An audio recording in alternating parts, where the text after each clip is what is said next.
আমাদের এই মিছিলগুলো করার কারণ খুব যদি পলিটিক্যাল কর্মসূচি সেটা কিন্তু নয়।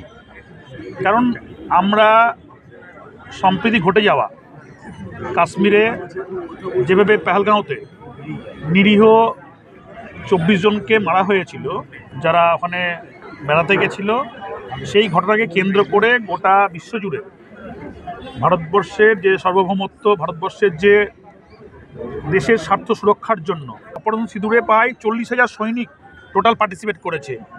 প্রচুর সৈন্য মারা গেছে হিন্দু মুসলিম নির্বিশেষে।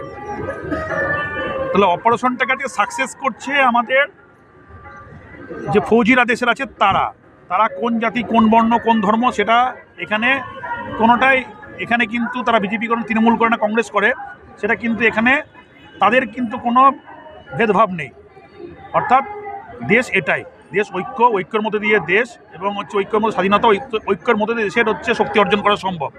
সেই জায়গাটা আজকে প্রাসঙ্গিক করার জন্য আজকে জাতীয় পতাকার নিচে সবাই আমরা দেশের সুরক্ষার ব্যাপারে তিনি কম্প্রোমাইজ করেন না, এবং দেশের স্বার্থ তার কাছেও, প্রধানমন্ত্রীর কাছে যেমন গুরুত্বপূর্ণ, বিদেশমন্ত্রীর যেমন গুরুত্বপূর্ণ, পশ্চিমবঙ্গের স্টেট হিসাবে, দেশের নাগরিক হিসাবে, দেশের রাষ্ট্রনায়ক হিসাবে তার কাছেও ততটা গুরুত্বপূর্ণ।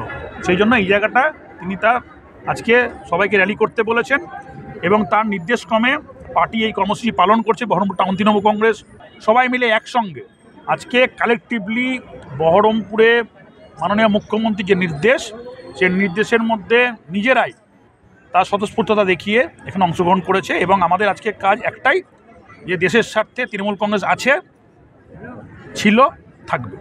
এই জায়গাটা পাকিস্তান যে অত্যাচারটা করেছে, সেই অত্যাচারের বিরুদ্ধে লড়তে হবে। সেই লড়াইয়ে আর একটা সাক্ষী হয়ে থাক তৃণমূল কংগ্রেসের নেতৃত্বে, মমতা বন্দ্যোপাধ্যায়ের নেতৃত্বে, অভিষেক বন্দ্যোপাধ্যায়ের নেতৃত্বে অবশ্যই ঐতিহাসিক ব্যারাক স্কোয়ার, সেখানে আমরা মিছিলটা শেষ করব। বাংলা টুডে নাও।